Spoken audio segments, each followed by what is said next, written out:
Donc c'est la nuit du 21, du 20 au 21 mai. Euh, il est 2 heures du matin, donc c'est pas exactement un horaire très favorable. N'empêche que je vais essayer de dire quelque chose. Alors ces paroles sont là pour, entre autres, établir ou rétablir un équilibre entre le sentiment d'être en moi, que finalement on n'arrive pas à se gérer de d'une façon satisfaisante. Il y a mille et mille défaillances et puis on ne fait pas comme on pourrait faire. On fait moins et vraiment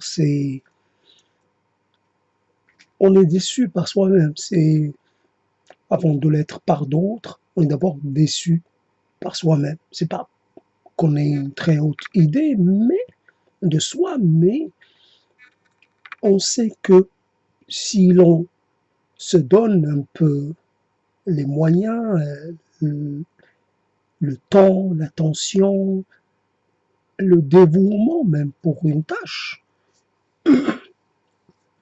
on sait que l'écriture, ça demande un certain dévouement, un certain niveau de d'engagement. Je veux écrire, mais je veux performer, je veux oraliser, mais il faut quand même que je consacre du temps, de l'énergie, du corps à cela. Si je laisse passer le moment, comme pour cette idée du corps vide, qui n'a pas été exploitée au moment où elle a émergé, et donc elle est restée orpheline. C'est ça le problème. Alors dans ces aubes crépusculaires et dans cette entre-deux, cette opposition évidemment un peu artificielle, un peu rhétorique, mais entre deux dimensions qui sont liées, une dimension n'existant pas sans l'autre. C'est ce qui permet, une dimension donne son identité, sa spécificité à l'autre. Et à ce moment-là, on peut dire que soit on ne pourrait pas exister sans l'autre. Évidemment, on peut exister sans Dieu, pas comme dans cette fable etc. On n'a pas besoin de Dieu, mais par contre, on a besoin d'un autre. Dieu est une autre affaire. Dieu est situé ailleurs. Mais se connaître, savoir qui l'on est, ce dont on est capable, comment on est dans l'interaction, comment on est créatif, comment on est, comment on, on s'expanse, comment on commence à prendre comment dire, de l'ampleur. Et on est étonné de ce que l'on est capable d'atteindre au moment de l'interaction.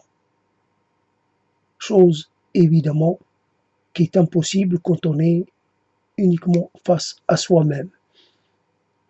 Évidemment, il y a des interactions qui sont un peu moins créatrices que d'autres, mais quand même. Une interaction, ça vous laisse, même si elle n'est pas très satisfaisante, elle vous laisse un désir. Et ce désir, ça peut être la base de de ce que vous allez développer. J'aurais aimé, parce que j'ai quelque chose contre laquelle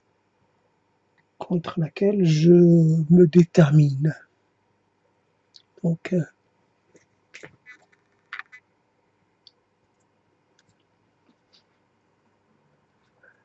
voilà donc un peu les aubes, les aubes crépusculaires. En parlant du hors-sol et du soi, empêché de s'enraciner, de s'enfoncer, oui, et d'appartenir à une terre en particulier, il y a un élément auquel j'ai pensé ce matin et qui est assez révélateur. Cet élément, c'est la lumière du jour. Bien entendu, dans l'environnement sonore d'un pays, il y a des éléments qui vous indiquent l'heure. Les cloches sonnent à telle heure. Souvent, c'est en fonction de l'heure. On fait une messe en rapport avec le temps, l'heure qu'il est. Alors, je ne sais plus exactement ce que ça veut dire les vêpres, mais les vêpres, c'est peut-être dans l'après-midi, je dis ça comme ça, à un moment précis. Et alors, c'est pour signaler un passage entre deux moments, le moment de basculement, soit le moment dans lequel la première partie de l'après-midi s'achève et débute, et que débute la deuxième partie, qui évidemment a ses propres caractéristiques. Et puis on peut trouver dans un autre univers sonore, culturo-symbolico-sonore, la voix. La voix de quelqu'un cette voix est très liée au temps. Elle est liée au moment de la journée. C'est très tôt le matin, à l'aube, justement, à l'aurore, et puis au milieu de journée, et puis la deuxième partie, le début de la deuxième partie de l'après-midi, et après, au moment du coucher, et un dernier rituel au moment d'être sur le point de basculer dans la nuit. Donc ça fait 5 moments particuliers, tous ancrés dans le temps, tous ancrés dans une temporalité très codifiée, très etc.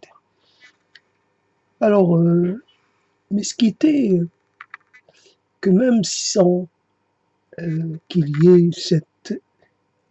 ce son indicateur, on peut trouver des éléments très physiques. Alors ça a à voir avec la texture de la lumière. Évidemment, la lumière change en fonction des saisons, donc la texture, elle est aussi dépendante de la saison. Mais la journée, alors on a comme début de la journée, on a comme une forme de réchauffement.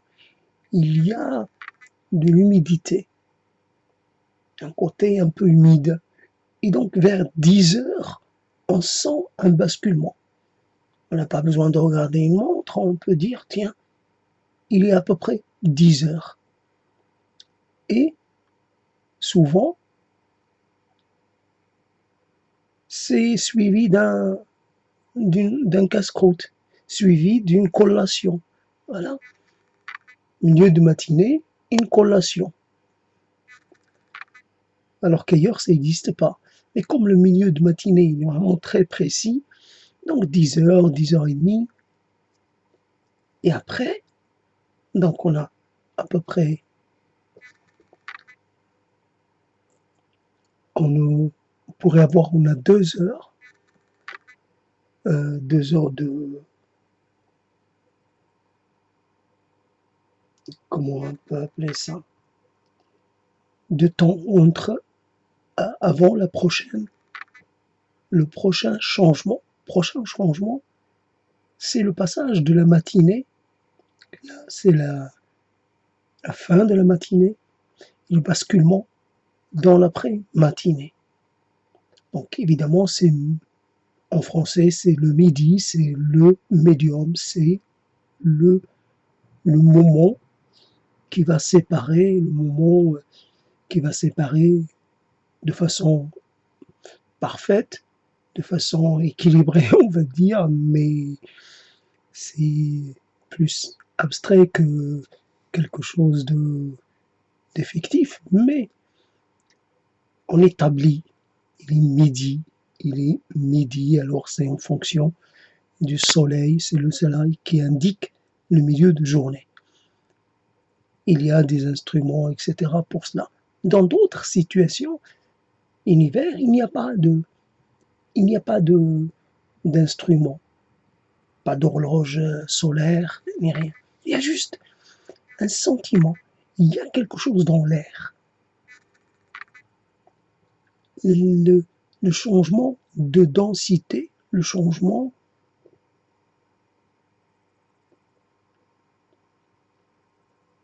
et la densité est aussi un changement au niveau de la,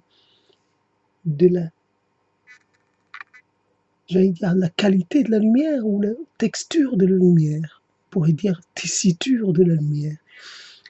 Et, et c'est beaucoup moins léger. Le matin, c'est léger, c'est presque... Et la lumière, elle n'est pas forte, elle est comme au début de sa vie,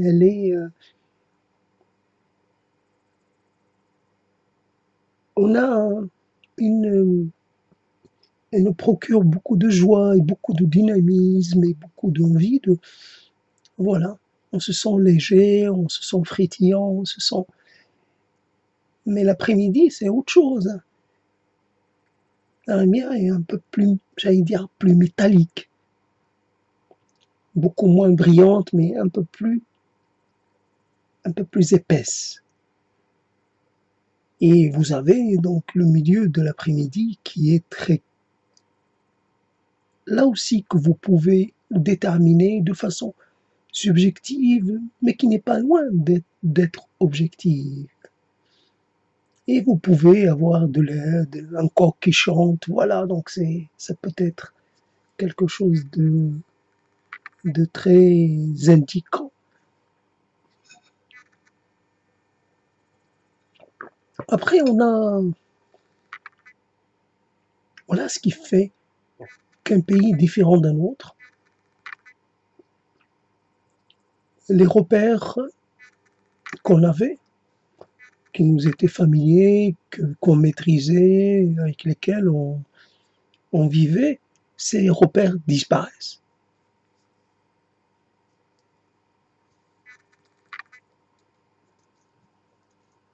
Bien sûr, il y a toujours une différence entre le matin et l'après, mais c'est pas aussi net.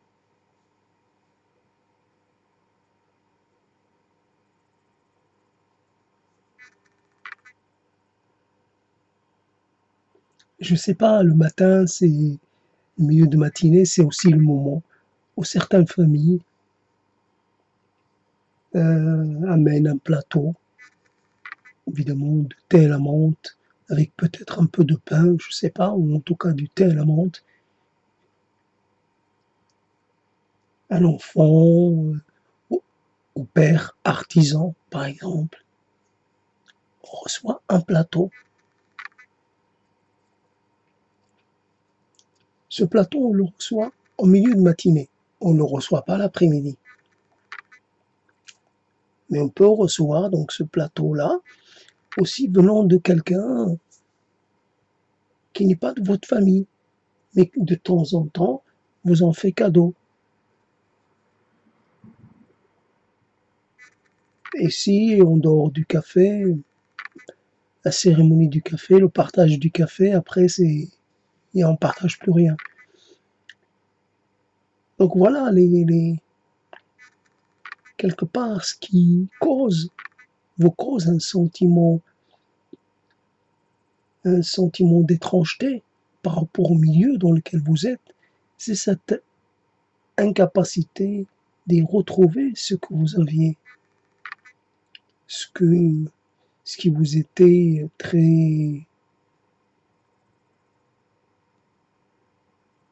ce qui vous était offert. Il peut y avoir, on peut essayer de s'adapter, de s'acclimater, dire voilà, je vais suivre les rythmes, les messes, telle ou telle messe, voilà. Donc, mais moi, je me souviens uniquement des cloches de la fin de l'après-midi. Voilà, vers 18 h, les cloches sonnent. J'imagine qu'ils appellent à une messe, mais et c'est tout.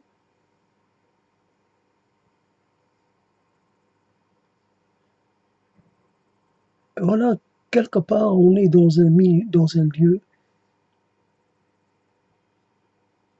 avec lequel on a du mal à communiquer, dans lequel on ne peut pas, auquel on ne peut pas s'identifier de façon, parce qu'il y a des choses qui restent, qui sont du domaine de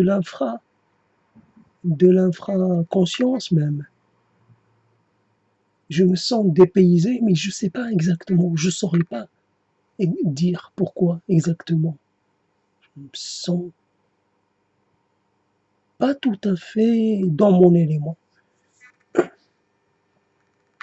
Alors il reste quoi? Il reste que ça, je l'avais donc écrit, donc plus ou moins, donc je l'avais préparé. À un moment, j'ai vu quelqu'un et une expression m'est venue en tête,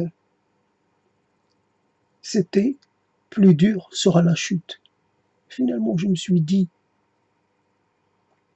tu vas l'appliquer à quelqu'un, mais ça te servira à quoi? Applique-la à toi-même. Plus dur sera la chute.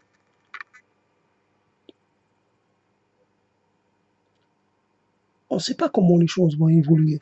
On espère qu'elles vont évoluer de façon favorable, que l'on ne va pas perdre la capacité de se mouvoir, qu'on va continuer d'avoir de la mémoire, que l'on va continuer d'être autonome, que l'on ne va pas dépendre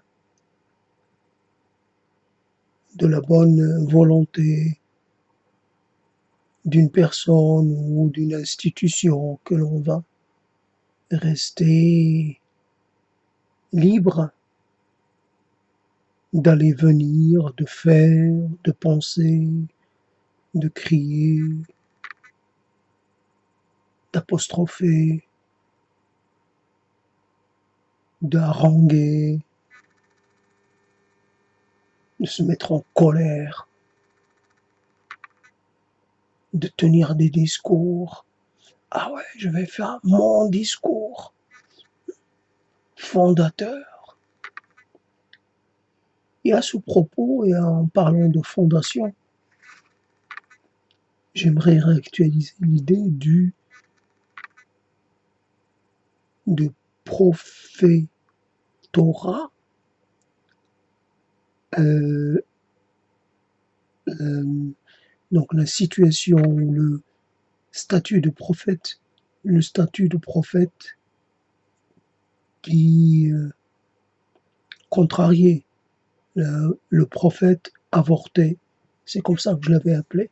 Évidemment, là aussi, c'est resté juste en phase, en phase des, en phase,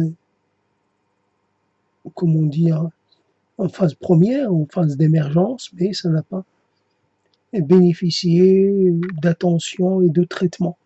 Prophète avorté. Encore une fois, il y a toujours une forme de, comment dire, de compromis à faire avec les mots, avec la vérité, avec notre vérité. Est-ce que l'on est ce que l'on dit, ce que l'on avance, ou est-ce que c'est juste quelque chose d'un peu ramassé comme ça, on ne donnera pas les détails, on n'apportera pas les précisions, les nuancements, on va parler de façon un peu globale, on va dire prophète avorté, on va donner un peu de corps à cette idée, et puis prophète avorté. Il marchait, marchait, marchait. Il pensait à des choses, il était préoccupé. Bien sûr, c'est un homme. Je ne peux pas inventer un prophète qui ne soit pas un homme. Parce que le prophète, c'est moi. Donc le prophète avorté, c'est moi. Donc je marche. Pour imaginer comme ça, établir, comment dire, une sorte de scène dans laquelle le prophète va marcher de long ou large, sans trouver les mots. Un prophète qui n'est pas inspiré, qui ne reçoit aucune révélation, mais qui est très intéressé par une carrière de prophète. Ça l'intrigue, ça l'interpelle, ça le tente. Mais sans discours, sans voix, sans charisme, on ne peut pas entamer une carrière de prophète si on n'est pas capable d'imposer, d'en imposer aux autres. Si on est un peu, c'est un peu conciliant, un peu, il faut être totalitaire. J'ai un message et le message ne supporte aucune contestation, aucune remise en cause. J'ai un message. Je vous apporte un message. Ceux qui sont avec moi, ils me rejoignent et ils l'affirment, évidemment. Et ceux qui sont sourds,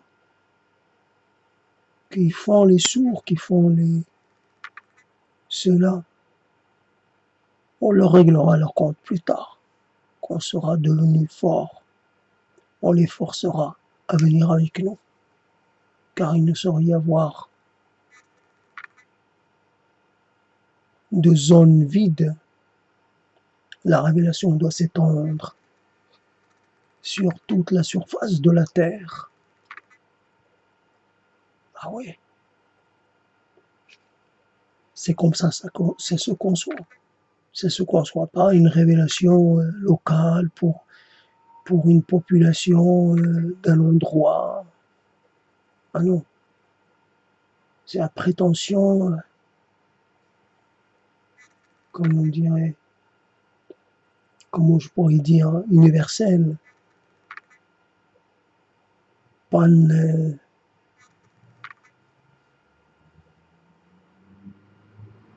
panne quelque chose. Quelque chose s'impose à tous les continents, à toutes les à tous les environnements, à tout le monde, hommes, femmes, enfants, ou vivants comme morts, et même baptiser ou rebaptiser les morts. D'ailleurs, certains le font. Les Mormons rebaptisent les morts. Et alors donc, cette histoire,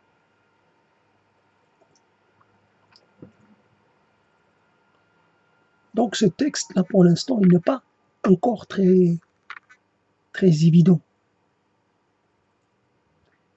Comme quoi, un texte oral, il peut être un peu vaciller entre la réalité et l'irréalité, entre la présence et l'absence. Il y a des éléments physiques, mais pour l'instant, c'est insuffisant pour réellement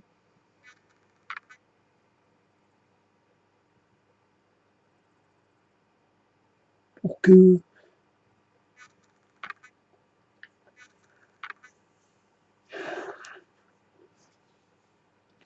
évidemment un événement dans la vie, on a des événements, une chose qui est arrivée à quelqu'un. Oui. Alors, on regarde, nos yeux captent l'information, mais nous ne fixons pas dessus, ne restons pas accrochés, nous partons très vite, nous nous éloignons très vite. C'est une énorme catastrophe, d'accord? Mais j'y suis pour rien, moi. Ah, c'est arrivé, il y a un tel qui est mort. Tiens, et pourquoi avait-il les cheveux noirs, très noirs? Il devait forcer sur la peinture, sur les colorants, incapable de montrer une tête chauve, cheveux blanchis. Alors on se dit, tiens, est-ce qu'on va lui laisser, comment dire, son postiche? Est-ce qu'on va le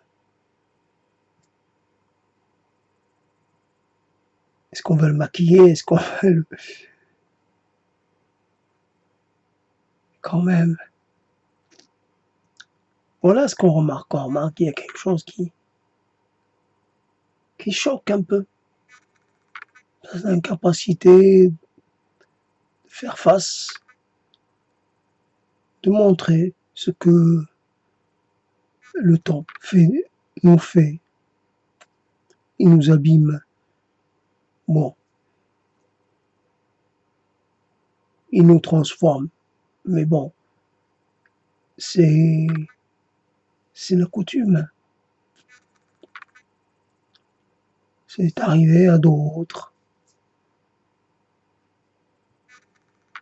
Ça n'a rien de, c'est catastrophique peut-être, mais ça n'a rien de, ce n'est pas dirigé contre soi, c'est le lot de tout le monde.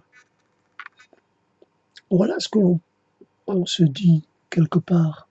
Et là, je suis déjà resté très longtemps. Mais par contre, pour ce qui est des événements exceptionnels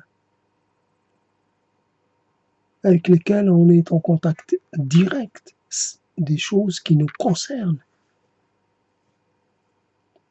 Hier, et donc c'est pas très loin, j'ai parlé d'un oiseau, d'un moineau, d'un petit moineau, un genou, euh, qui était entré dans la pièce de vie, et qui avait mangé sur la table à côté. Ça m'avait plu. Mais finalement, je m'étais dit, tiens, il n'a pas encore acquis les réflexes de fuite. Je me trompais. C'est vrai que les genoux sont un peu moins farouches que les adultes, mais ils le sont suffisamment pour ne jamais se laisser approcher. Mais celui-là, il était plus proche. Il a tourné, il a tourné. Alors il voltait, il mangeait. Il était un peu ébouriffé. C'est comme s'il se faisait plus gros qu'il n'est. Alors qu'en fait, voilà, il gonflait ses plumes. Mais ça m'a pas alerté. Oui, ça aurait dû, pourtant. Mais non, j'ai rien saisi. Pour moi, il était vivant. Et normalement, ces oiseaux-là, dès qu'ils sont un peu en difficulté, ils sont beaucoup moins alertes. Ils s'enfuient pas, comme ça. Ils ont un temps de réaction assez long. Mais, alors, il y a une façon d'être ébouriffé qui vous alerte. Celle-là, elle n'était pas elle était pas inquiétante. Et pourtant, ce petit être qui n'aura vécu que quelques semaines est mort. Il est mort sur le rebord de ma fenêtre. Hier, je parlais de la copulation des adultes sur le rebord de la fenêtre. Et cette fenêtre, et après, ces adultes amènent leurs petits. Ils les nourrissent sur le rebord de la fenêtre. Et voici que un de ces petits, qui était nourri, entre autres, par les choses que je déposais sur le rebord de la fenêtre, voici qu'il meurt sur le rebord de la fenêtre, évidemment. Et par hasard, je le remarque. Peut-être, j'avais remarqué le matin la présence de certaines mouches, assez grosses, des mouches noires. Ça m'avait intrigué. Je me disais, mais que faisaient ces mouches tout près? Il leur arrivait même de rentrer dans la pièce. Ces mouches-là, ça m'avait pas alerté non plus. Il y avait une petite odeur à un moment donné, petite odeur un peu bizarre, cette petite odeur qui m'incommodait. Évidemment, quand j'ai vu le petit être, les yeux fermés, comme ça, déjà, ayant déjà quitté le stade de la rigidité cadavérique et déjà tout ce qui est de plus, comment dire, il était mort couché sur le ventre, allongé comme ça, les yeux fermés pour toujours et les paupières fermées. Et, et voilà, il n'y avait plus rien à faire depuis longtemps. Je m'étais dit à un moment donné, peut-être s'est heurté à une fenêtre. Non, il était mort. Alors il est resté là, traîné, s'est mis dans un coin, et il a dû agoniser dans la nuit, il a dû mourir dans la nuit, le matin. Le matin, il est devenu le centre d'attention de beaucoup d'êtres qui ont été appelés par l'odeur, par le fumet du cadavre. Ils sont venus de très loin, j'imagine, pour se régaler de ce petit être. Ils se sont dit, tiens, il y a un banquet, il y a de quoi manger, et plus encore. Elles étaient là, ces grosses mouches. Je saurais dire si elles étaient bleues ou vertes, je dirais qu'elles étaient noires. Mais comme je vois pas bien, je ne saurais pas faire la différence. Ça m'a rappelé. Évidemment, c'était l'occasion pour se rappeler combien l'on peut rapidement basculer dans l'horreur quand on commence à sentir et que les mouches commencent à venir sur le visage du petit être qu'on a du mal à confier à la terre ou au four, c'est comme vous voulez. Ce petit être qui est mort il n'y a pas si longtemps, mais qui déjà intéresse les mouches. On dirait qu'elles sont toujours prêtes. Et on va chasser la première mouche, et on va chasser la deuxième mouche, et on ne chassera pas la quatrième, la cinquième, la sixième. Au bout d'un moment, on va l'enfuir profond, mais pas trop profond. Profond comme à l'accoutumée, pour que il ne puisse pas être déterré par des charognards. Mais par contre, les mouches, elles sont capables d'aller chercher le petit cadavre à 1 mètre sous terre. Aucun problème à pénétrer sous terre. Surtout de la terre qui a été retournée, c'est facile. Il n'y a pas moyen d'échapper aux mouches, sauf à se faire incinérer. Sauf à passer par la case four.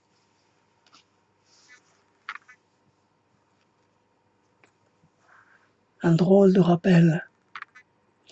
Et cet oiseau, ça m'a rappelé un pigeonneau qui était mort.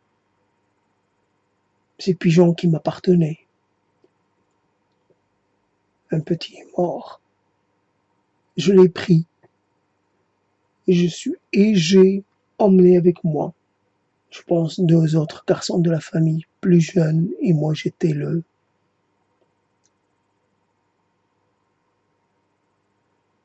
maître de cérémonie. J'ai pris le petit pigeonneau, je suis allé l'enterrer tout près de la tombe de mon grand-père paternel. Oui, je l'ai enterré tout à côté, on a fait un petit trou, et les autres enfants ont regardé, et on a enterré le pigeonneau.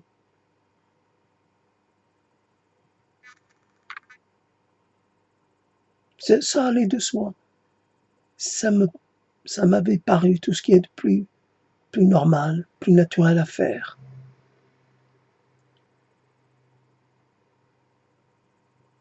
J'allais visiter mon grand-père, ce grand-père que j'ai peu connu. J'allais le visiter, mais jamais je n'ai pensé à lui à l'état. Je ne l'ai visualisé oh, comme un cadavre. Jamais. J'étais à côté, tout à côté. Jamais j'ai pris peur. Jamais. J'étais dans un endroit, il y avait plein de morts. J'avais pas peur. Évidemment, c'était le jour. C'est différent, ça aurait été différent, ça aurait été la nuit.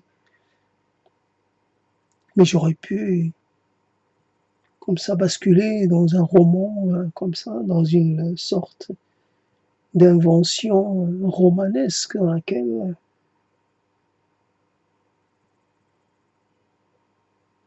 voyons ce grand-père, le voyant tel qu'il est devenu, non, pour moi. Je venais lui rendre visite, tout simplement. Et quand j'avais fini, je m'en allais. Je n'ai jamais pleuré, j'ai jamais été ému, j'ai jamais ressenti quoi que ce soit. Je faisais la chose qu'on m'avait dit de faire. Et puis, je passais par la maison de l'autre grand-père qui lui était encore vivant. Et ce grand-père maternel me gratifiait d'une petite pièce. Apparemment, il trouvait que ce que je faisais était bien. Moi, je ne le faisais pas pour la petite pièce, mais j'étais content. C'était 10 centimes ou 20 centimes. C'était pas une fortune, mais avec ça, j'aurais pu me payer des bonbons. Mais je mettais ça dans la tirelire. J'étais pas un homme. Un enfant achetait des bonbons. Il y avait même un homme, un épicier, qui m'offrait des bonbons. Pas beaucoup, mais il m'offrait un bonbon. Parce qu'il trouvait que j'étais un garçon. Un garçon qui faisait quelque chose de bien. Par un garçon louable. Voici donc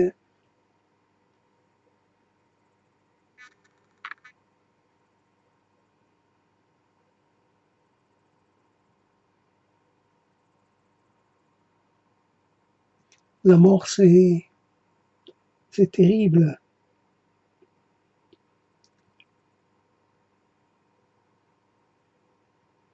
C'est terrible la mort. Et surtout, c'est incommodant. Une odeur qui t'installe où elle n'est pas. Extraordinairement dérangeante, mais elle est. Elle est entêtante. Elle s'en va pas. Et pour dire à quel point cette odeur était réelle et non pas une invention de ma part, c'est que les mouches, après que j'ai enlevé le petit être, les mouches, elles sont venues. Parce que le rebord de la fenêtre était imprégné de l'odeur de cadavre du petit oisillon.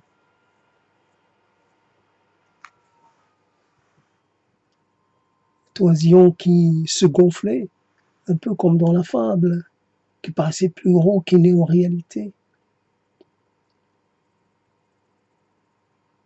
J'imagine qu'il a dû avoir une petite enfance sympa, des parents aimants, des parents, des parents travailleurs. Ils s'en sont occupés de lui. Mais bon, après, il y a un moment, évidemment, on le sait maintenant, il y a beaucoup de mortalité juvénile chez les oiseaux et la mort. Cet oisillon-là ne connaîtra pas l'été, ne connaîtra pas la fin du printemps, encore moins l'été, encore moins l'hiver, encore moins l'année d'après. Il connaîtra pas, il connaîtra pas l'amour, le partage, il connaîtra pas les joies de la paternité ou de la maternité. Voici, comme ça. Alors, donc les autres crépusculaires ont l'absence de matériaux, évidemment, n'ayant pas été approvisionnés. Donc pas d'interaction, rien. Pas d'écoute. Quelquefois, le simple fait de capter quelques petites phrases dans une fiction radiodiffusée, quelque part, ça peut constituer déjà une base pour pouvoir performer. Mais bon,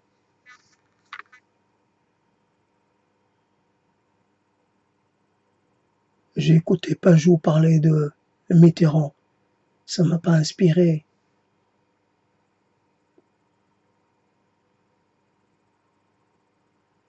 Il y a du mouvement sur Terre, il y a des gens qui souffrent, mais qui se déplacent, qui sont chassés de chez eux, à qui il arrive des choses affreuses, mais ça m'inspire pas. Alors qu'est-ce qui pourrait m'inspirer? Justement rien. Peut-être cette expression plus dure sera la chute. Cette chute, je peux imaginer que je tombe. Ça fait déjà un moment que je tombe. Mais avant de tomber au fond, je ne cesse de me heurter aux parois de cette fosse et je me fais mal. Ça ralentit ma chute. Et ça me fait mal. Ça m'égratigne. Ça me blesse. Ça me lacère. Oui. Avant de tomber et de ces de ces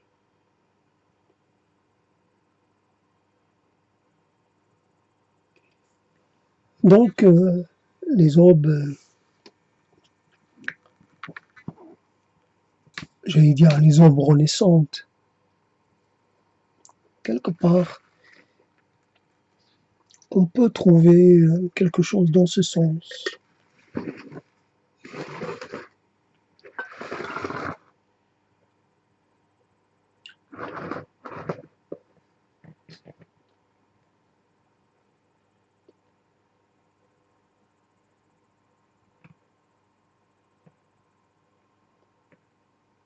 Il y a sûrement des choses cachées qui ne demandent qu'à sortir à la lumière.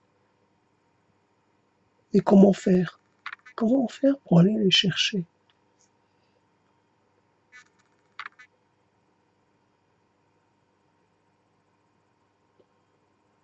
Quand on n'utilise pas des figures classiques, quand on ne fait pas dans le commentaire, quand on ne veut pas faire dans le commentaire, quand on ne veut pas faire dans la paraphrase, quand on ne veut pas faire dans le réchauffé, quand on ne veut pas faire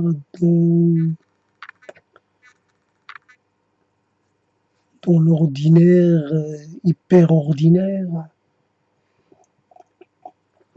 Quoique, ce que j'ai dit, c'est extraordinairement ordinaire, mais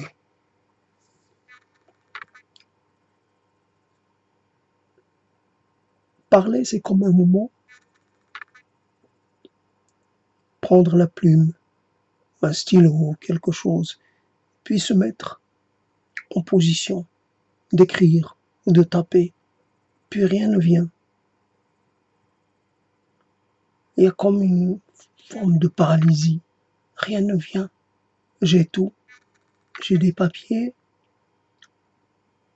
prêts à être noircis ou bleuis, mais non, ça ne marche pas. C'est pas aussi automatique. Qu'est-ce que je pourrais dire?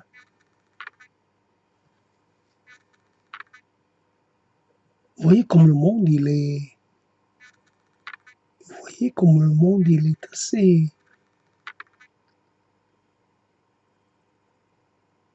perplexisant. Je ne sais pas comment m'accommoder, comment composer avec ce monde. Et déjà avec l'oral, c'est mieux que ce que l'on aurait pu trouver si on s'était mis à écrire. Parce que l'idée de parler du monde, c'est une idée extraordinairement classique, mais porteuse de... Elle offre des possibilités. Je suis dans le monde et en même temps, je suis à l'extérieur. Je me sens de ce monde et en même temps, je me sens pas tout à fait en phase, pas tout à fait de ce monde. Et on peut dire plein de choses comme ça. Pourquoi à un moment donné, ça ne vient pas? Encore que c'est même très intéressant que ça ne vient pas, que ça montre que l'on peut rencontrer une forme de, un obstacle que l'on pourra pas franchir. Ouais, j'ai un obstacle. Il est évident que au niveau du temps, c'est le temps. Ah. Et puis il y a comme un corps un peu affaissé que j'arrive pas à redresser. Je parle pas, en même temps j'ai le corps comme recroquevillé. Donc je suis pas dans une position d'expression aisée, je suis pas à mon aise, je peux pas m'étendre comme il le faudrait pour pouvoir parler. Après, donc, l'inspiration, je peux pas aller la chercher parce que je suis dans une position physique pas très favorable. En même temps, j'ai épuisé ma matière rhétoricale. J'ai du mal à me renouveler. J'ai du mal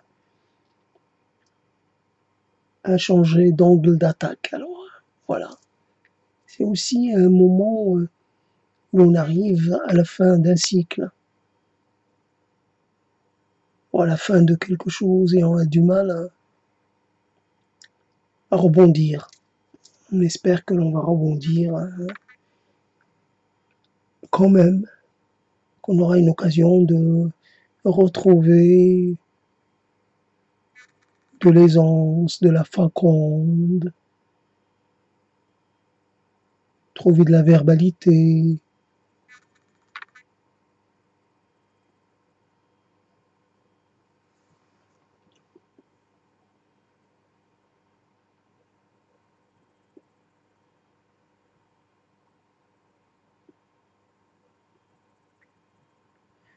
Dire sans se tromper. Dire ce que l'on pense sans risquer d'être puni pour cela, sans que ça se retourne contre vous. Parler en toute liberté, mais sans se priver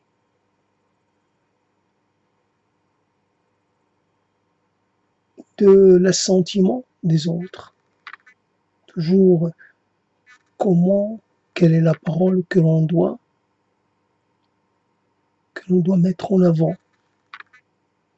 La parole qui va nous soutenir, qui va nous servir.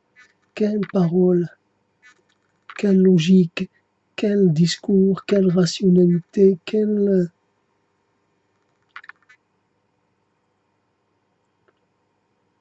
comment avoir l'appui de l'autre sans sacrifier toute sa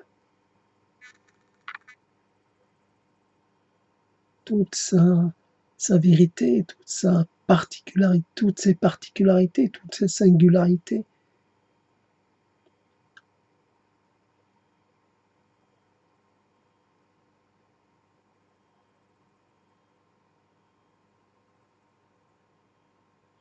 Toujours pas évident.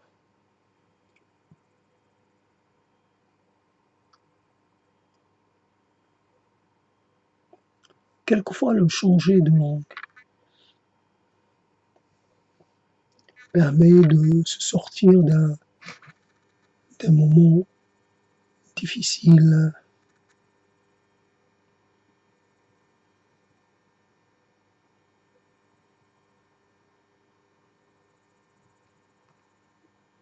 وأمشي وحيدا كما مشيت من قبل، وتحملني قدماي نحو مجهول،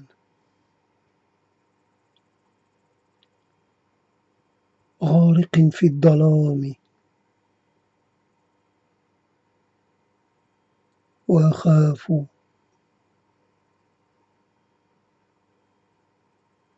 من شيء لا أراه،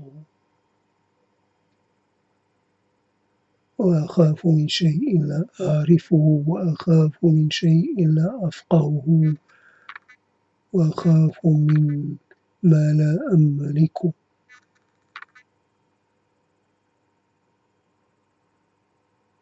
وينقصني الإدراك، وتخونني المعرفة، وينقصني العزم والعزيمة.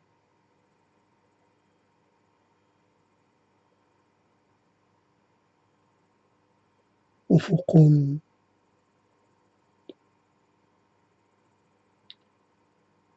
لا سبيل لبلوغه، لا وسيلة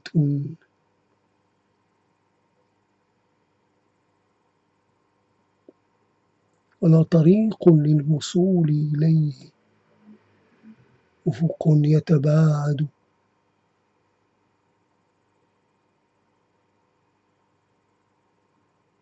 أفق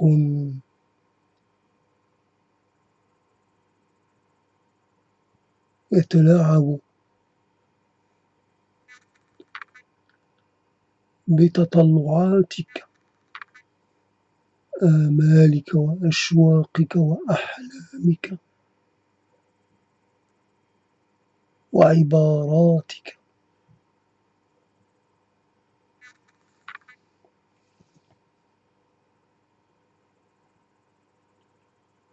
Et c'est vrai que on peut le faire comme ça, partir dans une autre langue.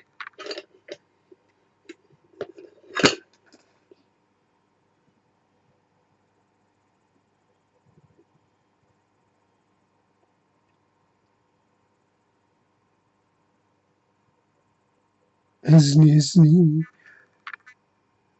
هزني،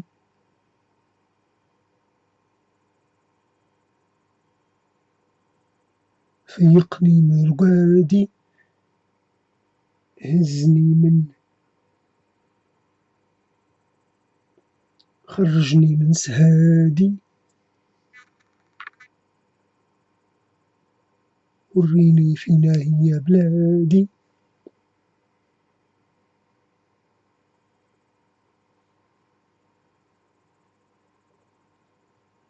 Et c'est pas évident parce que c'est besoin d'être rimé, mais tout est fonction de ce que l'on peut,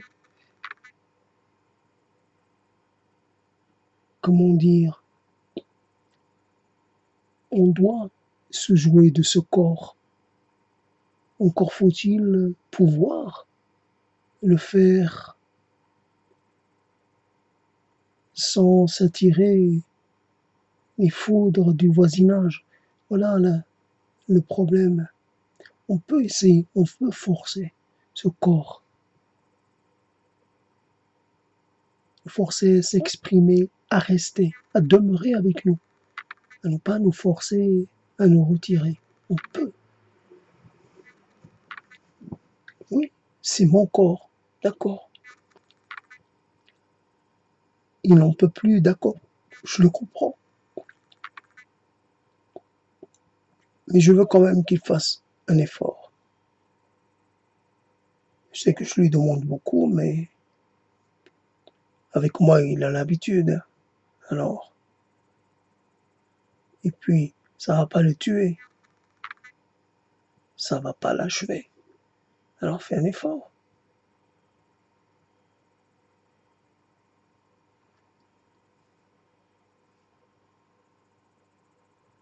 Nous sommes dans un monde où ce qui est apparent semble être vrai. Une perception peut-être que nos perceptions nous trompent. Nous sommes dans l'obligation de nous y fier. Je crois ce que je vois. Je peux aussi croire ce que je ne vois pas.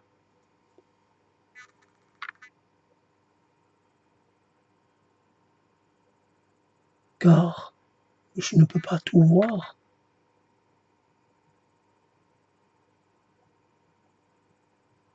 Je ne peux pas être présent partout.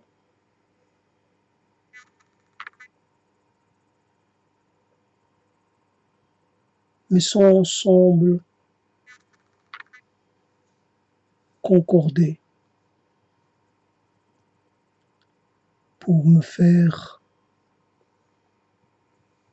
adhérer à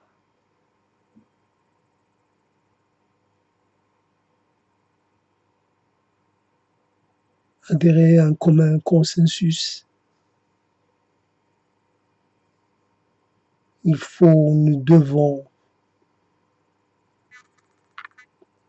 nous sommes tués. Et à ce propos, c'est justement le problème de l'être. Comment être quand rien, quand tout concourt à nier cette êtreté, cette étance, nier dans ma réalité, dans mon existence, dans mon corps, est désigné comme un corps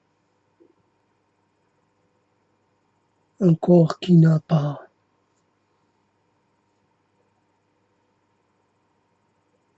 un corps qui ne devrait pas être là, un corps halogène, un corps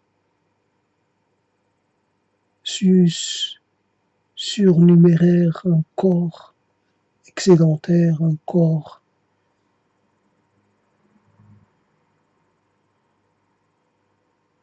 corps perturbant, un corps dérangeant, un corps hostile, un corps dangereux, un corps